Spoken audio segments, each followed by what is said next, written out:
She'd been cleaning the corridors of the theatre for 3 weeks when the pianist decided to humiliate her in front of everyone, asking her with a sneer to play something so we can have a laugh. It was a fatal mistake, a miscalculation. He had no idea who she really was, and in a matter of minutes, that grand piano would reveal a buried truth that would leave the entire theatre paralyzed in shock. The rehearsal had ended just 10 minutes ago. Elena was mopping the stage floor with rhythmic movements while the tech crew began packing up the cables and sound equipment. Julian was still sitting at the piano, scrolling through his phone with boredom, when he looked up, fixed his eyes on her, and smirked. "Hey, you!" Eleanor lifted her head slowly, pausing her work. "You stand here every day watching us rehearse, don't you?" He spoke loudly enough for everyone else to hear clearly. "I bet you dream of getting your hands on this piano, right?" A few nervous, stifled chuckles echoed through the theatre's perfect acoustics. Elena gripped the handle of the mop tightly, her knuckles turning white. But she didn't answer. "Come here." Julian tapped the lid of the piano, challenging her. "Play something to make us laugh. Come on, show us what you can do." The theatre fell into absolute silence. She let go of the mop slowly, letting it slide against her body, wiped her hands on her uniform apron, and walked toward the piano. Every step she took echoed in the empty space with unexpected gravity. Julian stood up, crossed his arms over his chest, and leaned against the side of the piano, smiling arrogantly.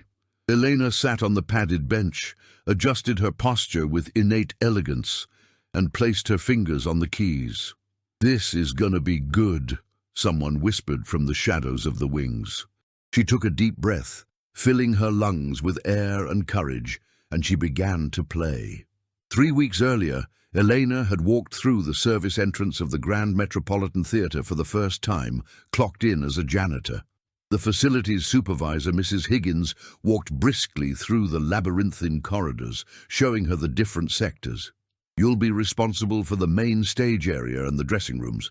The theatre folks are chill, but under no circumstances are you to disturb the rehearsals."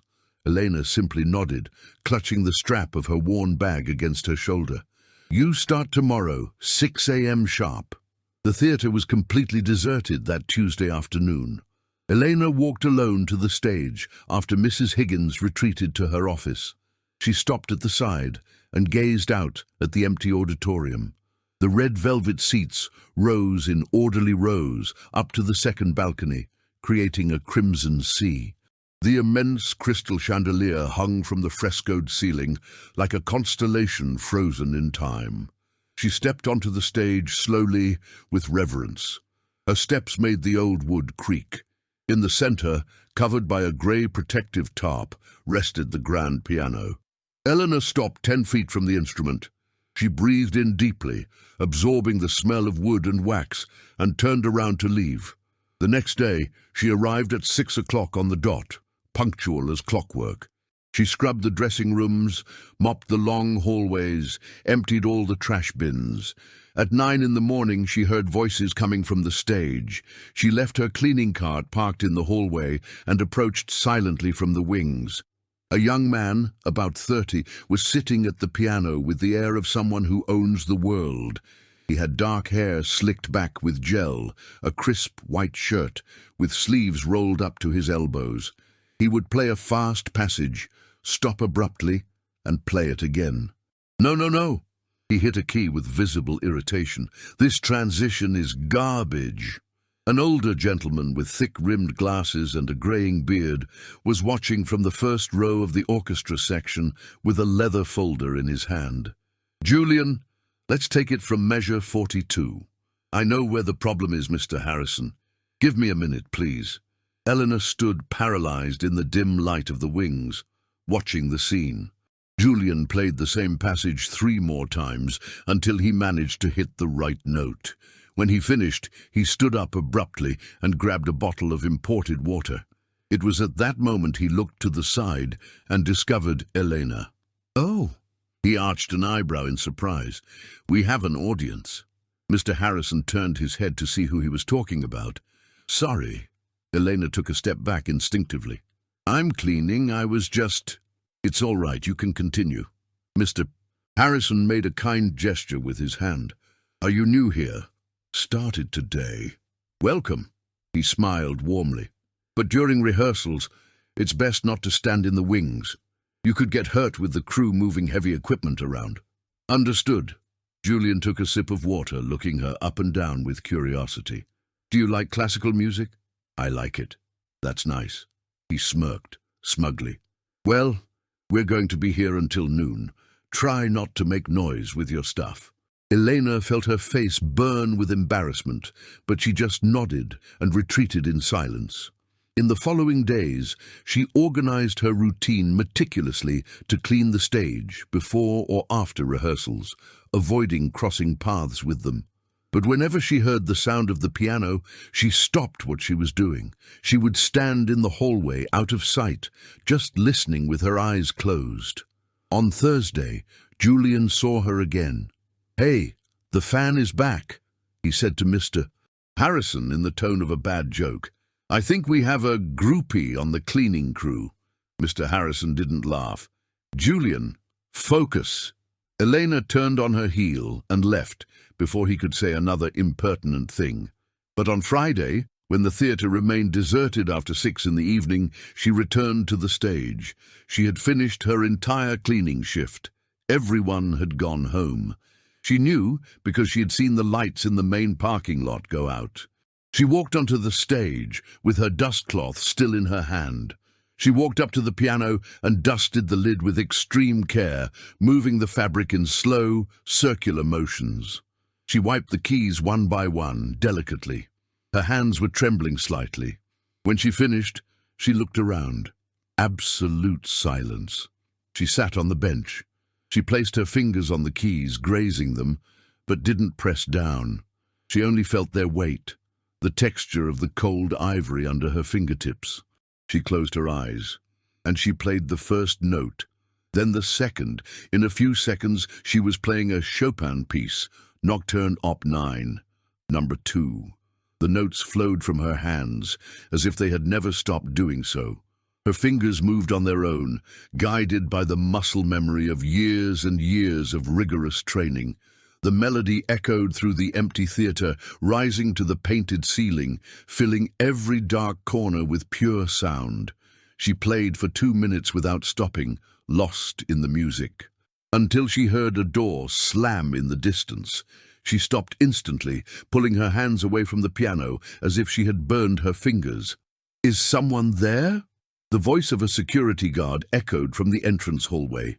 Elena jumped up, grabbed her cloth and scrambled down the side stairs of the stage. When the guard appeared with his flashlight on, she was already in the hallway, hurriedly putting away the cleaning cart. Good evening, she said, desperately trying to control her ragged breathing. Evening, you still here? Just leaving, I was finishing up. He nodded and continued his rounds. Elena grabbed her bag and bolted out the back door. Her heart was still pounding in her chest. When she got to the bus stop, she sat on the cold metal bench and placed her hands in her lap. They were still shaking. On the crowded bus, she leaned her head against the vibrating window and closed her eyes. For the first time in 2 years, she had played again, and even though she knew she shouldn't, that it could cost her her job if she were caught, a part of her already desperately wanted to do it again. Elena woke up at 4:30 in the morning when her old alarm clock went off. The room was plunged in darkness. She turned off the alarm quickly before it woke Sophie, who was sleeping peacefully in the bed next to hers. The apartment, located in the Bronx, had barely one shared bedroom, a tiny living room, a narrow kitchen and a bathroom. She got up without making a sound, took her clothes from the drying rack in the service area and changed in the bathroom. She took a quick shower with freezing water because the heater coil had burned out last week and she didn't have the money to fix it yet. 5:15. She wrote a note for Sophie and left it on the kitchen table along with a few dollar bills. Good morning, my love. Buy yourself a treat at recess. Kisses, Mom. She locked the door very quietly and walked down the 4 flights of stairs of the walk-up building. The neighbor on the 3rd floor, Mrs. Gable, was already awake and would wave to Sophie, When the girl left for school at 7, the 5:30 bus was packed. Elena held onto the metal rail and stood for the 40-minute ride to Midtown. She got off near Columbus Circle and walked 3 quick blocks to a traditional bakery. She entered through the service door. "Morning, Elena." The owner, Mr. Miller, was pulling a tray of hot bagels out of the oven. "Morning, Mr. Miller." She worked intensely from 6 to 9 in the morning, washing mountains of dishes, cleaning the dining area, organizing tables and chairs. She received a very modest weekly pay. When she finished, she took another bus to the Grand Metropolitan Theatre. She arrived at 10, changed into her uniform in the employee locker room, and started her cleaning shift. This was her second job, the one that paid the best. Minimum wage, but with benefits. In the afternoon, after leaving the theatre at 3, she took a third bus to a gated community in Queens. She cleaned 2 luxury apartments 3 times a week, indispensable extra cash. When she finally got home, it was already 7 in the evening. Sophie was doing her homework at the living room table. 9 years old, brown hair tied back in a ponytail, still wearing her school clothes. "Hi, Mom." "Hi, my love." Elena kissed the top of her head tenderly. "Did you eat?" "I had pasta." Elena looked at the empty pot in the sink. Sophie had heated up leftovers from Sunday lunch. "Do you have a lot of homework?" "Math, but it's easy." Eleanor sat next to her and looked at the notebook. Multiplication problems. Sophie solved each one with the tip of her tongue sticking out, totally concentrated. "Very good." Elena stroked her daughter's hair. After Sophie fell asleep, Elena stayed in the living room with the lights off, looking out the window at the deserted street. The street was empty and quiet, just a few lights on in the tenement buildings across the way. She opened the drawer of the side table and took out an old photograph. The paper was already yellowed at the edges from time. A man about 35, smiling broadly, holding a violin. Next to him, a much younger Elena, in a black evening gown, standing by a grand piano. Behind them, the imposing stage of a concert hall. 10 years ago. She was 28 back then. She had just won 2nd place in the national piano competition. Mark, her husband, played violin in the symphony orchestra. They lived in a larger apartment with 2 bedrooms near Lincoln Center. They had an upright piano in the living room. Sophie had just been born. Elena ran her finger gently over Mark's face in the photo. He had died in a motorcycle accident returning from a late-night rehearsal, 2 weeks after Sophie's 7th birthday. The news had arrived at dawn like a devastating blow. Elena had collapsed on the kitchen floor and stayed there, unable to move, until the sun came up. Insurance covered the funeral, but not the accumulated debts. They had financed the car, the apartment. They were paying for expensive dental treatment for Sophie. Mark had taken out a bank loan 6 months earlier to buy a new professional violin. Elena started selling everything. First the TV, then the car, then the designer furniture. When it came time for the piano, she stood in front of it for 2 hours, just looking at it. It was a Yamaha upright that Mark had given her as a wedding gift. She played it every single day without fail. She sold it for a fraction of its value to a music teacher in the neighborhood. The day they came to pick it up, she asked Sophie to stay at her grandmother's house so she wouldn't see. When the movers lifted the piano and maneuvered it through the door, Eleanor turned her face away and bit her lip until it bled. She used the money to pay off part of the bank debts. 6 months later, she lost the apartment to foreclosure. She and Sophie moved to where they live now. A 1-bedroom in the Bronx, far from everything. A rent she could barely afford. Eleanor stopped playing. She stopped going to the theatre as a spectator. She stopped listening to classical music on the radio. She dropped out of the master's program she was attending. She cut all contact with the orchestra members. She started working at whatever she could find. She woke up at dawn, went to sleep late at night, 3 different jobs, every day of the week without rest. She managed to pay rent, basic food, Sophie's school supplies, electricity, water, but nothing was left over. At the end of every month, there were barely a few coins left in her wallet. Sophie never complained. She never asked for new clothes, never asked for trendy toys. Once, Eleanor had found a drawing Sophie had made at school. "My mom is the strongest person in the world." Elena had locked herself in the bathroom and cried in silence for 15 minutes. Now, sitting in the dark living room, she put the photo back in the drawer. She looked toward the room where Sophie slept. The child's breathing was slow, peaceful. Elena closed her eyes heavily. Over the last 2 years, she had managed to forget who she was before. She had pushed that part of her soul into a deep place, locked away where it wouldn't hurt anymore. But that Friday, when she had played the theater's piano, something had broken inside her, and she knew with absolute certainty that she wouldn't be able to close that door again. In the second week, Mr. Harrison arrived earlier than usual. Elena was dusting the auditorium seats when he entered through the side door, carrying his old, worn leather briefcase. "Good morning." She looked up, surprised. "Good morning, sir." He walked up to the stage and opened his briefcase on the piano, organizing his sheet music methodically. Elena continued wiping the chairs, working in complete silence so as not to disturb. After a few minutes, Mr. Harrison stopped what he was doing. "Had you ever worked in a theatre before?" "No, sir. This is the first one." "And do you like it?" Elena hesitated a second. "Yes, it's a beautiful place." "It really is." He smiled, looking around with pride. "I've been conducting here for 40 years and I still think so every day." He returned his attention to the scores. Elena continued cleaning, but she noticed he watched the theatre with a type of affection she recognized perfectly, the same way Mark used to look at his violin. Julian arrived 20 minutes later with big headphones around his neck and a coffee to go in his hand. "Harrison, we need to talk about the repertoire." He walked onto the stage without even taking off his coat. "That Debussy isn't working." "It works perfectly, Julian. You just need 2 more weeks of serious rehearsal." "It's not a question of rehearsal. The piece doesn't have the dramatic impact we need for the gala recital." Elena took the cleaning cart and slipped out into the hallway discreetly. As she walked, she could still hear their voices echoing. "Julian, you chose the repertoire. Now rehearse it." "I chose it, but I have the right to change my mind." In the following days, Mr. Harrison started arriving earlier and earlier. He always greeted Elena, always with the same quiet, gentlemanly politeness.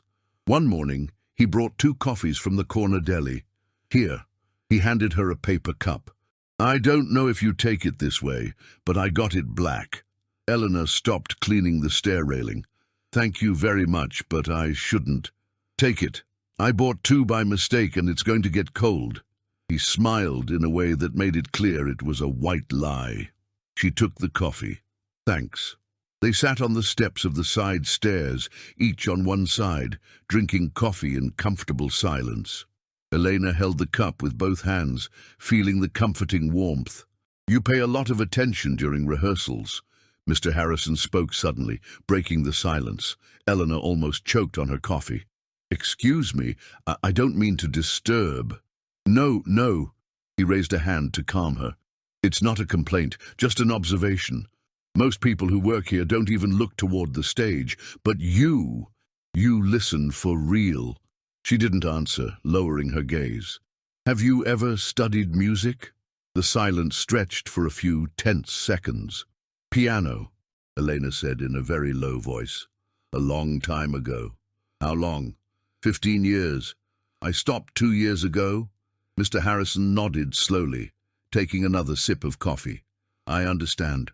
He didn't ask anything else, and for some reason, that discretion made Elena feel more comfortable with him than if he had asked for her life story. Julian arrived 10 minutes later and saw the 2 of them sitting on the stairs.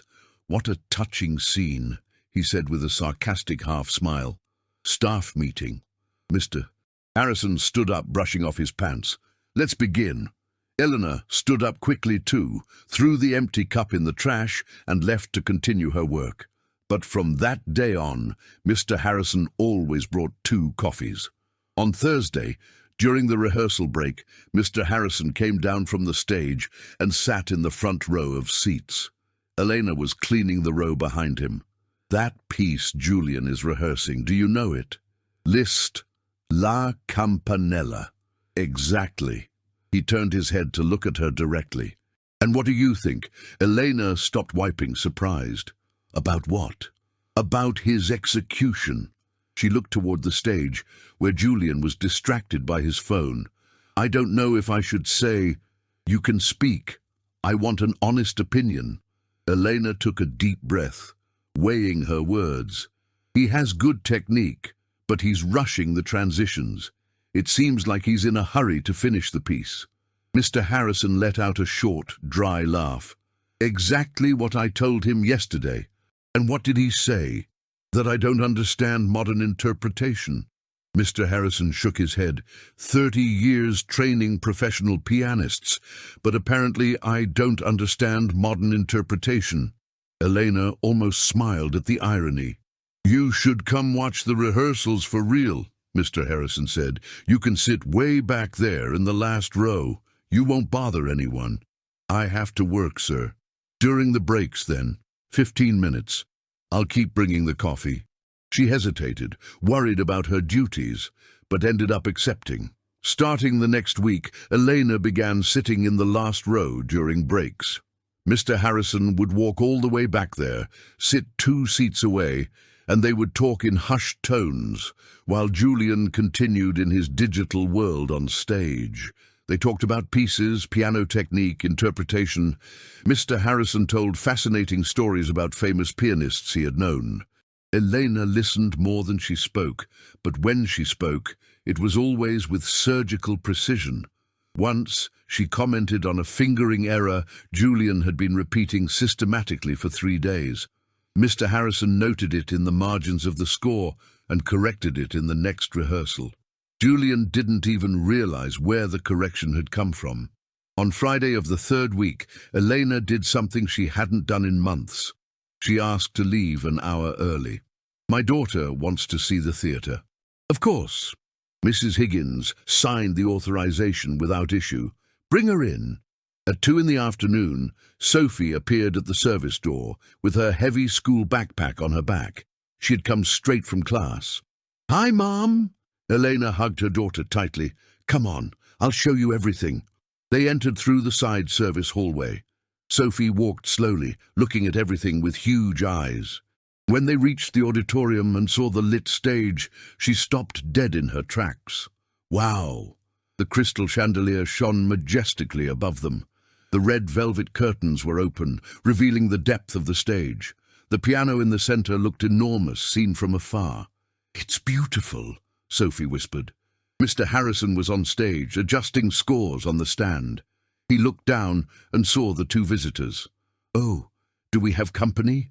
"This is my daughter, Sophie," Elena said with pride. "Nice to meet you, Sophie." He stepped down from the stage agilely and shook the child's hand as if she were an adult. "First time in a theatre?" Sophie nodded, still looking around in wonder. "Want to see the piano up close?" The little girl's eyes shone intensely. "Can I?" "Of course." They went up on stage. Sophie walked toward the piano with reverent care, as if she were entering a sacred church. She touched the polished wood with her fingertips. "It's so big." "It's a Steinway Grand," Mr. Harrison said. "It has almost 100 years of history." Sophie looked at Elena. "Did you play on one like this, Mum?" Elena felt a squeeze in her chest. "I did." "Why did you stop?" The question hung in the air, heavy. Mr. Harrison sensed the immediate discomfort. "Do you know how to play anything, Sophie?" "No, but my mom is teaching me the notes." "Is that so?" Sophie opened her backpack and pulled out a worn music notebook. Pages filled with hand-drawn notes in pencil, music theory exercises, carefully copied scales. Mr. Harrison took the notebook and flipped through it with interest. He looked at Elena with a different expression, pure respect. "You're teaching her music theory?" "Just the basics." "These aren't basics, Elena. This is first-year conservatory content." Elena didn't answer, lowering her gaze. Mr. Harrison handed the notebook back to Sophie. Your mum is an excellent teacher. I know. Sophie beamed. Julian arrived at that precise moment, entering through the side door in a rush. He saw the group on stage and frowned. Harrison, are we not rehearsing? I'm coming, just receiving guests. Julian looked at Elena and Sophie with disdain. Ah, great. The tone made it clear he didn't think it was great at all. Sophie sensed the tension in the air and stayed quiet, intimidated. Let's go, sweetie. Elena put a protective hand on her daughter's shoulder. I need to finish work. They descended from the stage quickly. Before leaving, Sophie turned and waved to Mr. Harrison. He returned the wave with a smile. In the hallway, Sophie squeezed Elena's hand tightly. Mom, that man is very nice. Yes, he is. But the other one didn't like us. Elena squeezed her daughter's hand. Don't pay attention to him. When Sophie left, Elena went back to finish cleaning. Mr. Harrison appeared in the hallway 20 minutes later. Your daughter is lovely. Thank you. He stood still for a moment, searching for the right words. Elena, if you need anything at all, just tell me. She looked him in the eye, surprised by the offer. Everything is fine, sir. I know. But if it stops being fine, you have someone here. For the first time in 2 years, Elena felt she wasn't completely alone in the world. The following weeks created a routine Elena didn't know she desperately needed. Every day, Mr. Harrison arrived at 9:30 with the 2 steaming coffees. They sat on the side stairs for 15 sacred minutes before rehearsals began. He talked about the season's schedule, the budget challenges of keeping a public theatre running, the eccentric musicians who passed through. Elena listened, asked brief questions, offered sharp observations when she felt she could. She never talked about herself, always about the music, the pieces, the technique. You have an extraordinary musical ear, Mr. Harrison said one morning, stirring his coffee with the plastic stirrer. Most pianists I know don't perceive the subtleties you notice. I just pay attention. No, it's more than that. He took a sip. You understand structure. You understand the composer's intention. That isn't learned just by paying attention. Elena stayed quiet, holding the hot cup between her cold hands. How many years did you play? 15. And why did you stop? The question hung floating. Elena stared at the black coffee. I had to. Mr. Harrison nodded slowly. He didn't insist. He just sat there, 2 steps down, finishing his coffee in respectful silence. When Julian arrived, the conversation died instantly.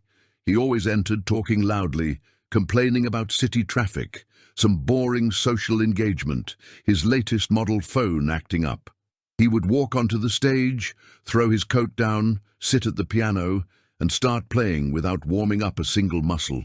Julian, warm up first, Mr. Harrison told him every time. Don't need to. Yes, you do. Your wrists will thank you in 10 years. Julian would roll his eyes, but play a few fast scales grudgingly before starting the repertoire for real. Elena cleaned while they rehearsed. But now, Mr. Harrison had given her explicit permission to stay. So she worked slowly, wiping the seats row by row, always in the back of the auditorium, where she could listen without being seen or disturbing anyone. One morning, Julian stopped abruptly in the middle of a complex Rachmaninoff passage. Harrison, this section doesn't work with this fingering. It's uncomfortable. It works perfectly. You're just too lazy to practice it. It's not laziness. It's pure physics. My hand doesn't span that wide. Mr. Harrison went up on stage and looked closely at the score. Show me. Julian played the section slowly, clumsily. Indeed, his left hand was making a visible and tense effort to reach the extreme notes. Try with the thumb on C and make the transition on the 8th note, Mr. Harrison suggested. Then I lose the fluidity of the phrasing. Elena stopped cleaning. She looked toward the stage. The fingering Julian was using was the traditional academic one, but there was another way. A way she had learned from her professor at the conservatory, specific for smaller or stiffer hands. She opened her mouth to speak, but closed it again. It wasn't her place. Julian tried 3 more times and threw his hands in the air. "I'm changing the piece." "You will not," Mr. Harrison said firmly. "You have 2 weeks until the recital. Practice." At the break, Mr. Harrison came down from the stage and went directly to where Eleanor was, in the last row. "You were going to say something," he said in a low voice. Eleanor hesitated, nervous. "It's nothing important." "Say it. There's another fingering for that section. Easier for hands that don't span as much." "Which one?"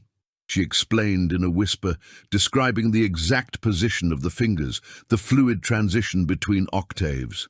Mr. Harrison pulled out a pen and wrote on a piece of paper. "Can I suggest this to him?" "Of course." "Without saying it was me?" Eleanor nodded gratefully. At the next rehearsal, Mr. Harrison showed the alternative fingering to Julian. He tried it, frowned skeptically, and tried again. Works better." "I know." Mr. Harrison put the paper in his pocket with an imperceptible smile. Eleanor, from the dark back of the auditorium, allowed herself a small smile of satisfaction. The days began to have a different texture for her. Elena woke up at dawn, worked hard at the bakery, endured the crowded bus. But when she arrived at the theatre, something changed in her chest. It wasn't just another place to dust.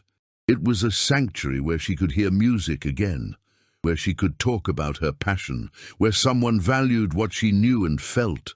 At home, Sophie noticed the change immediately. "Mum, you're happier." They were eating rice with a fried egg, sitting at the small living room table. Elena stopped eating, surprised. "Why do you think that?" "You're humming." Elena hadn't even realized, but it was true. In the last few weeks, she had caught herself humming complex melodies while cooking, while folding laundry, while waiting for the bus in the rain. "Is that theatre pretty?" Sophie asked. "Very." "And the man I met?" "Mr. Harrison. He's a very good person." "Does he know you played?" Elena nodded. "He knows a little." Sophie played with the rice, using her fork. "Do you miss it?" The question caught Elena off guard, hitting her in the center of her chest. She put her fork down on the plate. "Every day." "Then why don't you start playing again?" "It's not that simple, sweetie." "Why?" How to explain to a 9-year-old child that playing piano required time, money, and space they didn't have? That it required an instrument that cost the equivalent of 6 entire months of rent? That it required hours of practice she didn't have because she had to work 3 jobs to survive? "One day I'll go back," Elena said, trying to sound convincing. "When possible." Sophie looked at her with those serious, intelligent eyes that seemed older than they were. "Okay." That night, after Sophie fell asleep, Elena took the music notebook she was using to teach her daughter. She flipped through the pages. Basic theory exercises, simple scales, small melodies Sophie copied with careful handwriting. She turned to a blank page and started writing frantically. She noted down the alternative fingerings she knew, advanced technical tricks, secret warm-up exercises, things that could help Sophie in the future when she had the opportunity to play for real, if she ever did. On Thursday, Mr. Harrison arrived with a different proposal. "Elena, I need a personal favor." They were sitting on the stairs, as always. "What is it?" "Next week is the benefit recital. Several guest pianists are coming. I'll be coordinating everything backstage the whole time, and I won't be able to listen from the hall." He took a sip of his coffee. "I wanted you to stay in the audience and take technical notes. Who is rushing the tempo? Who is dragging dynamic problems? Those things." Elena blinked, incredulous. "Me? You have a better ear than mine, and mine is good." "But I'm working, sir." "I already spoke with Mrs. Higgins. You'll be officially on the clock. It will be paid as overtime, except instead of cleaning, you'll be sitting in the hall, taking critical notes." She didn't know what to say. "So?" Mr. Harrison smiled. "Are you in?" "I'm in." The following Saturday, Elena arrived at the theatre at 6 in the evening. She dressed in the most presentable clothes she had in her closet, black dress pants and a simple but clean white blouse. Mr. Harrison had left a production badge for her at the concierge desk. The auditorium was almost full. elegant families, young couples, music students. The murmur of conversations filled the space with anticipation. Elena sat in the fifth row, on the aisle, with a new notebook and pen. The recital began. 7 pianists, each playing 2 selected pieces. Elena noted absolutely everything. Tempos, dynamics, subtle fingering errors, excessive pedal usage. Her hand raced across the page, writing precise and detailed technical observations. At intermission, Mr. Harrison appeared by her side discreetly. "Well?" She showed him the notes. He read quickly, nodding with approval. "Perfect. Exactly what I needed to know." The second half began.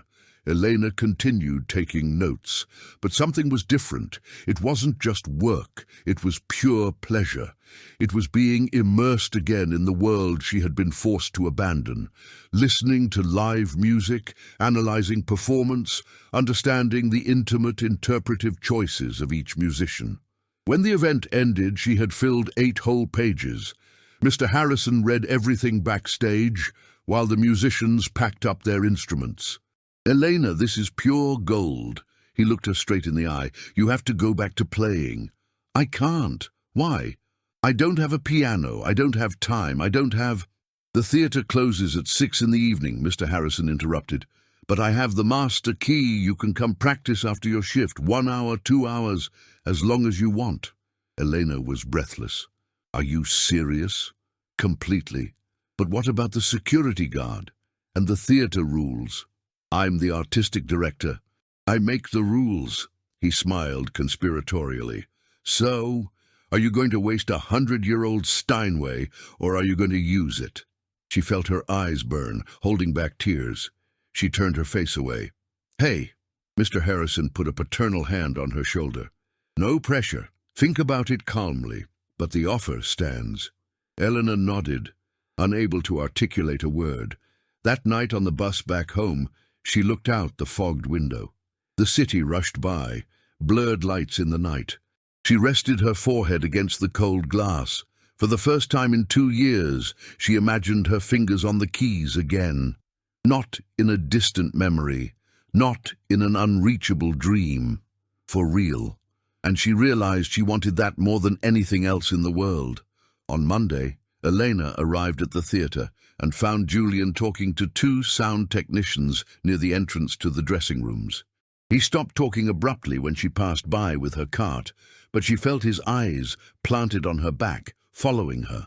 During the morning rehearsal, he missed the same passage 3 times in a row. He hit the piano lid in frustration. "Harrison, I can't concentrate with people circulating around."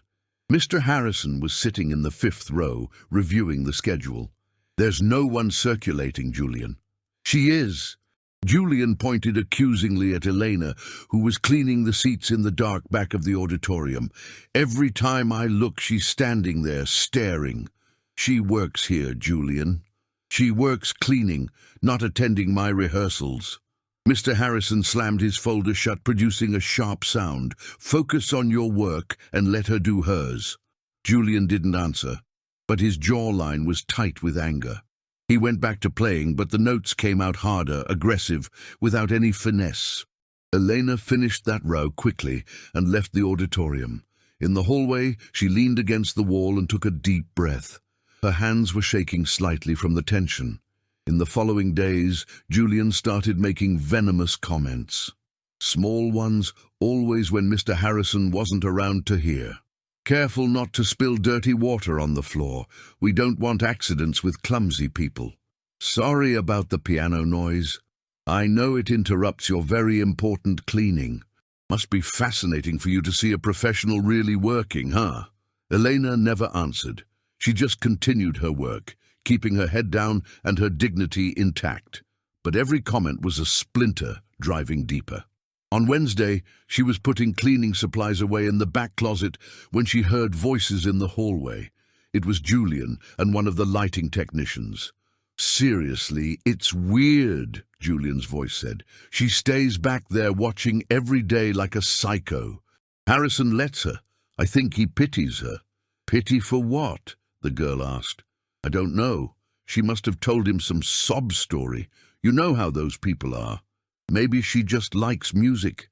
Everyone likes music, but there's a line between liking it and staring insistently. Elena closed the closet door very quietly and waited for the voices to fade down the hall before coming out. That night on the bus, she seriously thought about asking Mrs. Higgins to change her hours. Working at dawn, before rehearsals started, or very late after all those egos went home. But that meant not hearing the music anymore, not having those magical 15 minutes in the back row, not having the enriching conversations with Mr. Harrison, not having music in her life anymore. She gripped her bag strap and looked out the window with determination. She decided to continue. Just a few more weeks, just until Julian's recital was over. On Friday morning, everything changed drastically. Mr. Harrison had warned on Thursday that there would be an important visit. 2 executive producers from Manhattan, interested in sponsoring the entire next season of the theatre. They were coming to watch Julian's dress rehearsal before the big recital. Elena arrived early and finished cleaning the stage before 9 sharp, so as not to be in the way. When the producers arrived, she was already in the side hallway, out of sight. The 2 men were in their 50s, expensive dark suits, fine leather briefcases. Mr. Harrison received them at the main entrance and led them into the hall. They sat in the 3rd row, dead center. Julian was on stage, dressed in a dress shirt and tailored pants. Hair impeccable, he greeted the producers from afar with his best rehearsed smile. "Good morning, thank you for coming." "Thanks for the invite," one of them replied. "We're looking forward to it."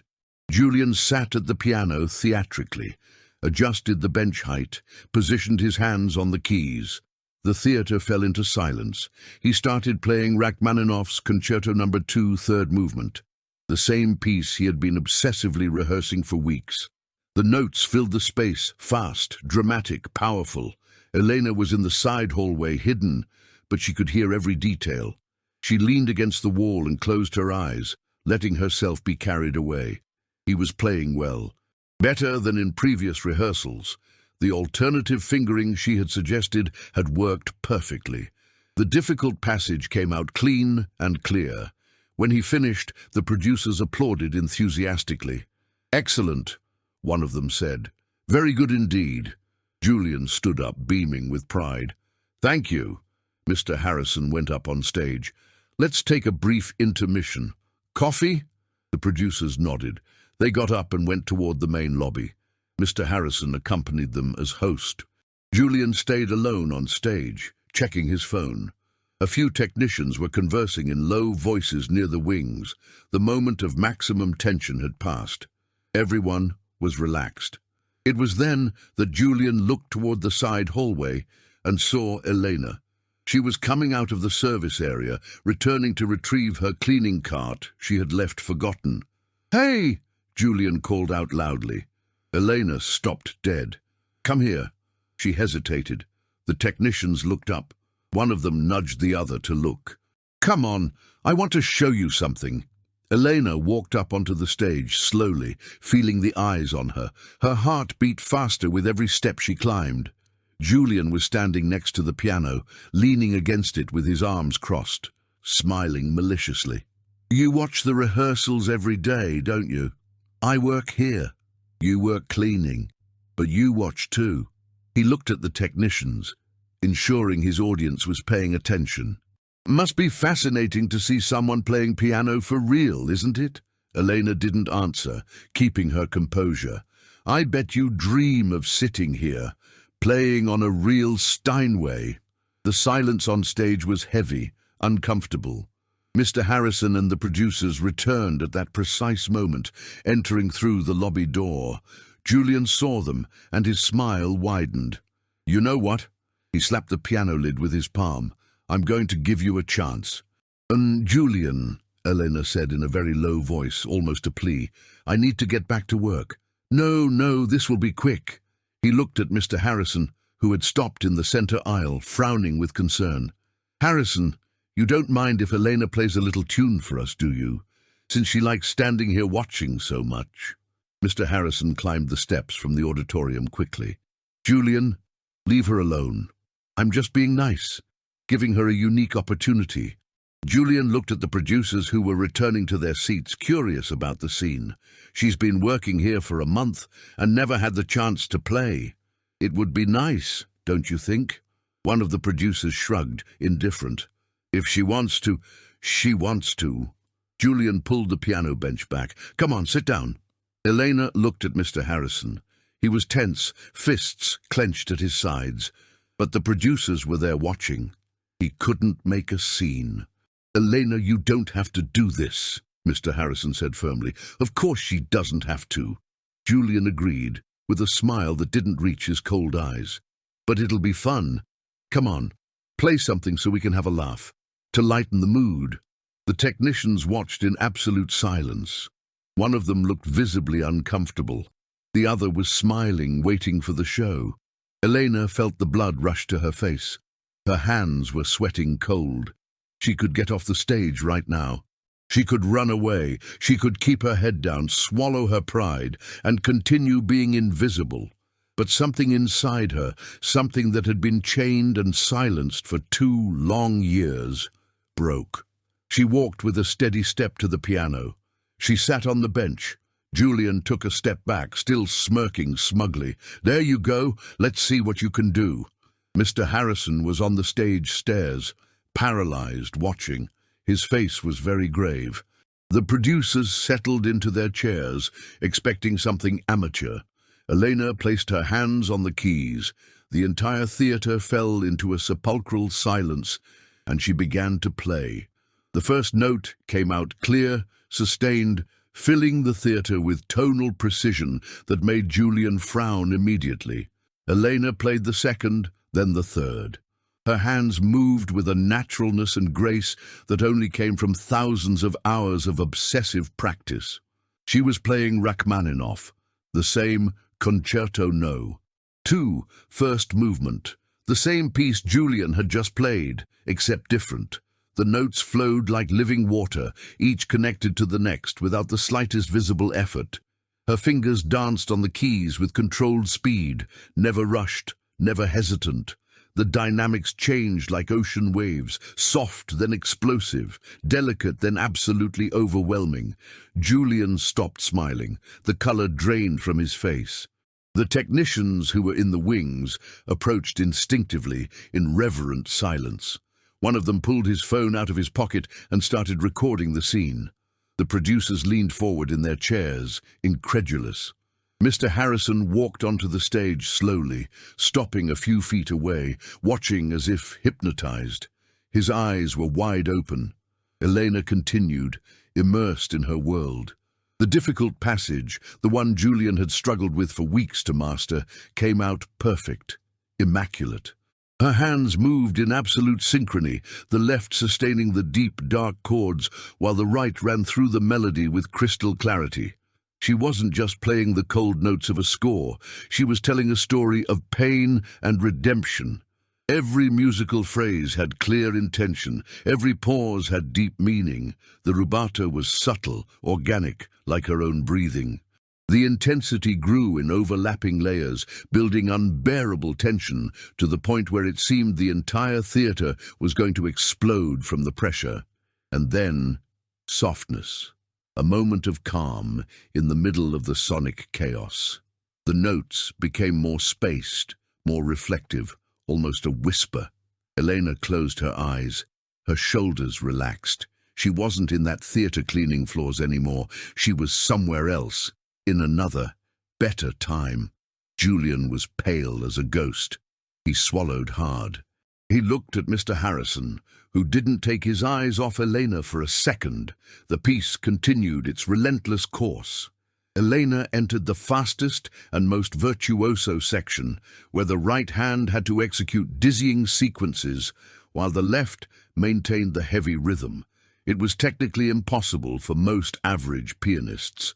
But her fingers didn't hesitate. They didn't miss a single note. One of the producers whispered something in the other's ear. Both were completely absorbed by what they were seeing. The technicians had stopped working entirely. Everyone was witnessing the miracle. Elena reached the climax of the piece. The notes exploded from the piano like thunder, filling every cubic inch of the theatre with vibration. Her arms moved with controlled force, extracting a sound from the instrument that was both powerful and surgically precise. And then, the final resolution. The last notes fell like raindrops after the storm. Soft, inevitable, perfect.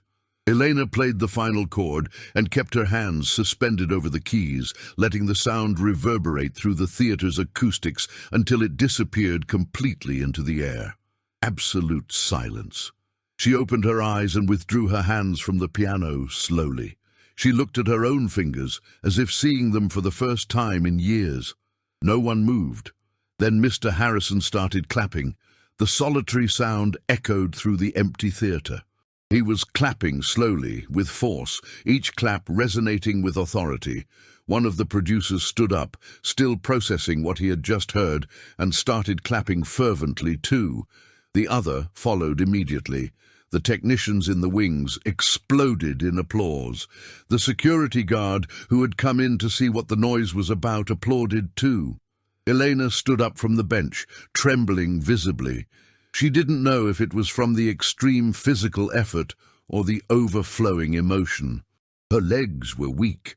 Mr. Harrison walked up to her on stage. His eyes were full of held-back tears. "How long did you study?" he asked with a broken voice. 15 years, municipal conservatory. "And competitions?" Elena hesitated, lowering her gaze. "I won second place at nationals when I was 28. One of the producers rushed onto the stage. "Excuse me, but who are you?" "Elena Vance. I work here. Cleaning." "You played professionally?" "I used to, until 2 years ago." "Why did you stop?" Elena looked at the wooden floor. "Life." The producer looked at Mr. Harrison with disbelief. "Harrison, did you know this?" "I knew she had studied. I had no idea it was at this level." Mr. Harrison turned to Elena. "Why didn't you ever tell me?" "It didn't matter anymore." "It matters. A lot." The second producer climbed onto the stage too, pulling out a business card. "What you just played. I represent 5 top-tier concert halls in the city. That was world-class." Elena shook her head, scared. "I haven't played seriously in 2 years. I don't have the stamina anymore. I don't have—" "You just played 20 minutes of Rachmaninoff without missing a single note." The producer interrupted her sharply. "With an interpretation better than 90% of the established pianists I know." Julian, who had remained frozen near the back of the stage like a shadow, took a step forward. "Nice!" His voice came out higher than normal, nervous. "But everyone gets lucky one day.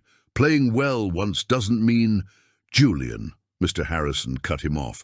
His tone was hard as steel. "You humiliated her in front of everyone. You asked her to play something for a laugh."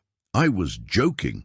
"No, you weren't," said one of the technicians from the wings, stepping in. "We all heard what you said." Julian shut his mouth, cornered. His face was red with shame and rage. Mr. Harrison turned back to Elena, ignoring him. "You never asked me for anything. You never complained. You did your humble work, listened to rehearsals, helped when I asked for an opinion. And all this time, you could play like this. I didn't want—" "You didn't want what?" "To be seen." Mr. Harrison shook his head tenderly. "Elena, you can't hide a gift like that. You mustn't." "I don't have a choice, Mr. Harrison," she said, and her voice broke a little. "I have to work. I have to pay rent, food, my daughter's school. I don't have a piano at home.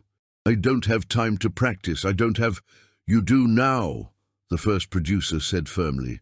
"If you accept, I want to hire you as resident pianist at the main hall, fixed salary plus a fee for each performance." Eleanor blinked, stunned. "What?" "And I want you for the winter season at the Arts Theatre," the second producer added quickly. 3 concerts to start. We can discuss the figures, but I guarantee it's much more than you make cleaning here." "Mr. Harrison smiled, a tear finally rolling down his cheek. "And here at the Grand Metropolitan, I'm promoting you to principal pianist. Julian will move to second piano. Wait a minute. Julian took a step forward, indignant. Harrison, we have a signed contract, which expires at the end of the month. Mr. Harrison turned to him witheringly. And it won't be renewed. You are technically competent, Julian. But what you did today was small. It was cruel. And that says more about you as an artist than any virtuoso performance. Julian opened his mouth to reply, to defend himself, but nothing came out. He looked around, at the technicians judging him, at the producers ignoring him, at Mr. Harrison dismissing him. No one looked at him with the slightest sympathy. He grabbed his coat from a chair and stormed off the stage, practically running, descending the steps in a fury. The service door slammed shut with a dry bang. Elena stood there, processing reality. It didn't seem real. 5 minutes ago, she was being publicly humiliated. Now she had 3 job offers on the table. She took a deep breath, trying to calm down. I need to think. Of course. Mr. Harrison put his hand on her shoulder again. No pressure, but Elena, you deserve this. You always deserved it. The producers left her their personal business cards. They talked a few more minutes about logistics, possible dates, suggested repertoire. Elena listened to everything as if she were underwater, voices reaching her muffled by shock. When everyone left and the theatre was empty again in silence, Mr. Harrison and Elena remained alone on stage. Are you okay? He asked gently. Elena looked at the piano. The black and white keys she had just touched, the instrument she had abandoned with so much pain 2 years ago. I don't know, she replied with total honesty. I don't know if I'm okay, but for the first time in a long time, I think I will be. Elena accepted the Grand Metropolitan Theatre's proposal. She would start as resident pianist at the beginning of the next month. The salary was triple what she earned, with her 3 jobs combined and multiplied. On Monday, she handed in her notice at the bakery. Mr. Miller hugged her affectionately and told her he always knew this wasn't a place she would stay forever. On Tuesday, she called the clients whose apartments she cleaned and told them she couldn't come anymore. One of them cried on the phone because she appreciated her so much. The other asked if she could come see her when she had a public concert. Mrs. Higgins signed the transfer of position in the theatre paperwork without saying a single word. She just hugged Elena for a whole minute, tightly, before letting her go. I knew it. That was all she said in an emotional voice. Elena spent 2 weeks rehearsing 4 hours a day in the empty theatre. Mr. Harrison had given her his own copy of the keys. She arrived at 3 in the afternoon, when administrative hours ended, and stayed until 7 in the evening. Her hands hurt at first. Muscles had weakened from lack of use and hard cleaning labor, but the memory was there, intact, waiting to be awakened. Sophie came with her sometimes. She did her homework sitting in the front row, while her mother played complex pieces. When she finished, she went up on stage and sat next to Elena on the bench, watching mesmerized as her mother's fingers flew. Will I play like that one day? Sophie asked one golden afternoon. If you want to, I'll teach you. Really? Really? Sophie smiled and rested her head on her mother's shoulder while she continued playing a soft melody. The first concert as official pianist of the Grand Metropolitan was on a Friday in August. Elena arrived 3 hours early, a bundle of nerves. Mr. Harrison found her in the main dressing room. Breathe, Elena. I'm trying. You've done this before, dozens of times. Not for 2 years. It's been 3 weeks since you came back, and I've heard you rehearse every day. You're impeccable. He went out to coordinate the event production. Elena stayed alone in the dressing room, looking at her reflection in the lit mirror. She wore a simple, elegant black dress she had bought with her first salary advance. Hair tied in a classic low bun. Hands trembling slightly. At 7:30, the theatre was packed. 600 people waiting. Eleanor watched from the wings, hidden behind the heavy velvet curtain. Sophie was seated in the 5th row, next to Mrs. Gable, the neighbour, who had offered to chaperone her. The child looked around with eyes shining with pride. Mr. Harrison went up on stage to introduce the evening. It is with immense pleasure that I present the pianist debuting today as resident of this grand metropolitan theatre.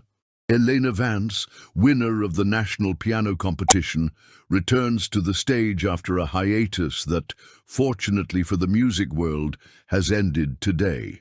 Enthusiastic applause filled the hall. Elena took a deep breath, closed her eyes for a second, and stepped into the light. The stage lighting was warm and blinding.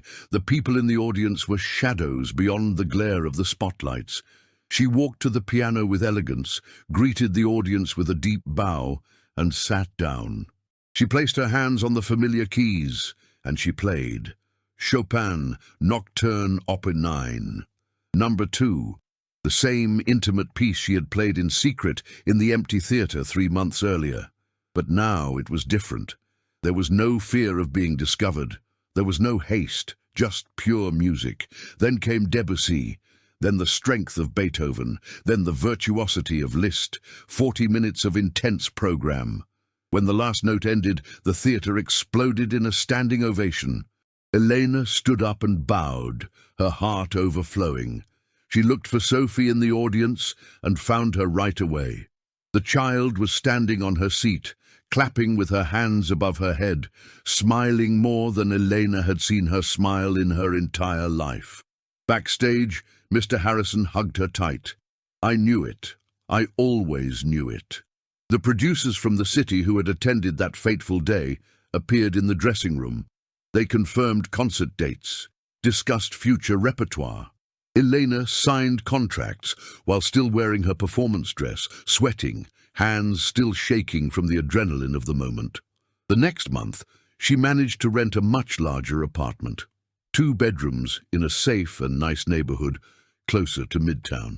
Sophie got her own decorated room for the first time in her life. Elena bought a used upright piano, but in excellent condition, and put it in the living room. Is it ours? Sophie asked, touching the keys with reverence. It's ours, sweetie. That same night, Elena gave the first formal piano lesson to her daughter. Posture, finger position, the first real scales. Sophie absorbed everything with impressive seriousness, focused, wanting to do it perfectly. You're a good teacher, Mom, and you're an excellent student. Elena started giving regular concerts. 1 a month at the Grand Metropolitan, 2 in the city at the theatres that had hired her, a performance in a neighboring city, another on the coast. Money came in steadily.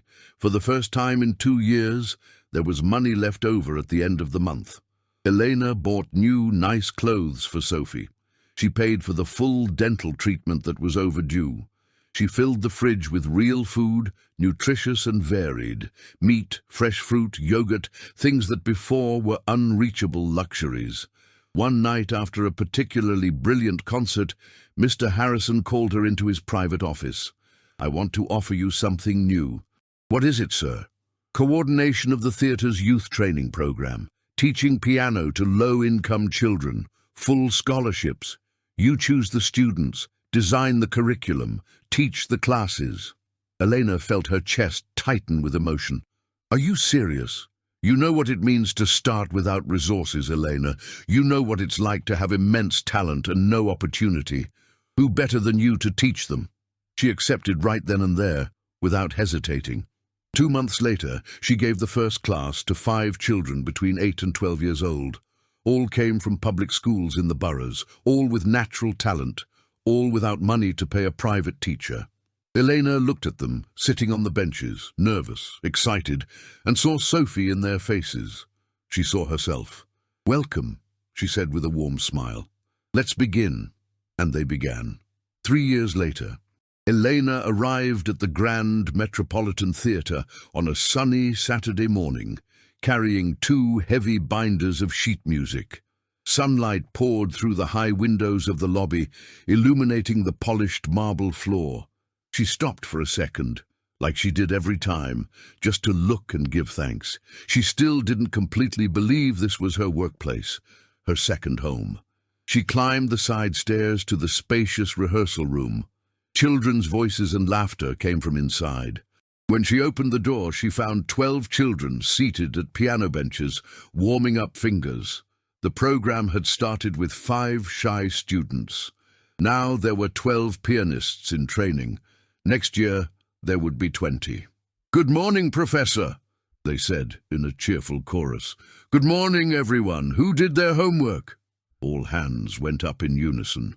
Eleanor smiled, satisfied. She walked through the rows, checking everyone's notebooks, correcting back posture, adjusting finger curvature.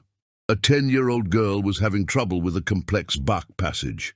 Elena sat next to her and played the fragment very slowly, showing the correct fingering.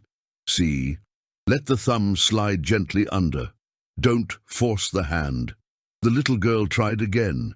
It came out much better. "That's it. Now repeat it 10 times to lock it in." At the end of class, parents came to pick up their kids. A mother approached Elena shyly. "Professor, I wanted to thank you with all my heart. My son has changed since he started here. He's more confident, more focused in school, too. He has a lot of talent, Mom. He just needs practice and discipline. It's not just talent. It's having someone who believes in him for real." The woman hugged Elena with gratitude before leaving. In the afternoon, Elena had the dress rehearsal for the following week's concert. She was going to play with the full symphony orchestra, Prokofiev, Concerto No. 3, one of the most difficult and demanding pieces in the entire piano repertoire. Mr. Harrison watched the rehearsal from the empty auditorium. When she finished, he walked up on stage, applauding softly. "It's perfect, Elena. There's a passage in the second movement that I still feel is a little... Elena, it's perfect. Relax." She smiled, lowering her shoulders. 3 years of daily coexistence, and he still needed to remind her to breathe. "How is the youth program going?" he asked. "Growing fast. We have a waiting list of 30 eager kids. We need to find more urgent funding. I know, I already sent 3 detailed grant proposals for public arts funding." Mr. Harrison shook his head, visibly impressed. "You never stop. I learned from the best." That night, Eleanor arrived home and found Sophie in the living room, studying intently. The child was 12 now, almost 13. She was taller, more serious, looking more like Mark every passing day. "How was class, Mom?" Sophie asked, without taking her eyes off her history book. "Very good. And your rehearsal?" "That went well, too. The teacher said I'm ready for next month's recital." Sophie had started formal piano lessons a year ago, with another excellent teacher from the conservatory. Elena had insisted on that. She didn't want to be her own daughter's demanding teacher. She wanted to be just her mom and support. But she helped at home, corrected details when Sophie asked. They played duets together, sometimes for fun. "Come here a moment, I want to show you something." Elena took Sophie to her room and opened the nightstand drawer. She took out the old yellowed photograph. Mark smiling with the violin, Elena radiant at the piano 10 years back in time. "Your dad would be incredibly proud of you." Sophie took the photo with extreme care, staring at it. "You think?" "I am absolutely certain." "And of you?" Eleanor felt her eyes burn again. "I hope so." Sophie hugged her mother tight.